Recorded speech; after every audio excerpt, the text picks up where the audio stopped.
Hello, good morning mga ka-ice cream yummy. Ayan, magandang umaga po sa inyo. Welcome back to my YouTube channel. For today's video guys, may gagawin tayo.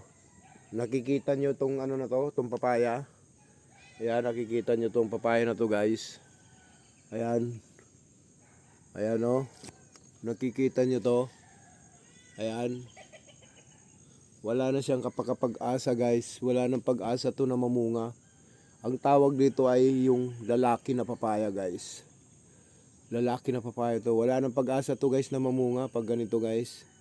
Ayan. Pag ang papaya yung ganito, huwag nyo nang asahan na mamumunga pa ito guys. Ayan. So may gagawin tayo dito mga ka-ice cream yummy. Ayan. May gagawin tayo dito sa ating papaya. Para siya ay mamunga. May gagawin tayo dito. So, ang gagawin natin dito sa kanya is kakapunin natin siya. Kakapunin natin siya. Titingnan natin kung mamumunga siya. Mayroon tayong technique na gagawin. So, let's go guys. Tara. Umpisa na natin.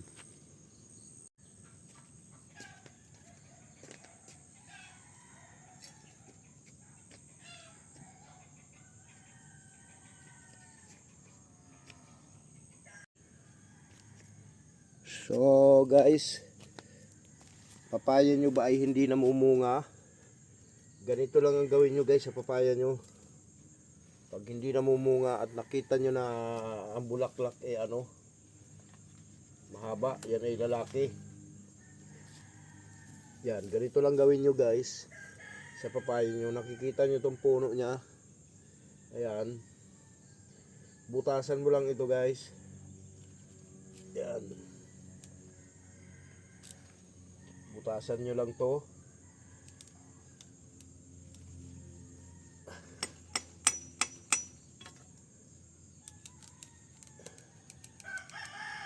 Ayan, butasan nyo lang ng pahaba.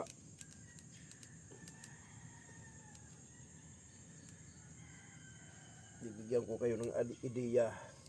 Kapag nakita na ang papaya nyo ay hindi namumunga. Yan, tapos dito pa sa kabila. Butasan din natin. Pa-cross guys ha. Pa-cross. Ang butas nyo. Huwag nyo munang puputulin yung papaya nyo. Kung makita nyo na na lalaki, huwag nyo munang puputulin. Yan, pa-cross lang guys. Yan. Yan, dito ulit.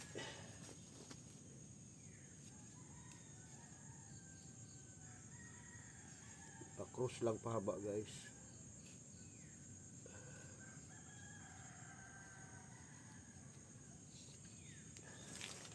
Then ito guys, nakita nyo to.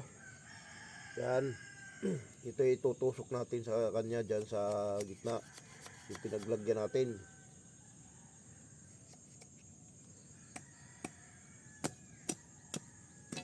Ito guys.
So yun guys, yan, ganyan lang gagawin nyo.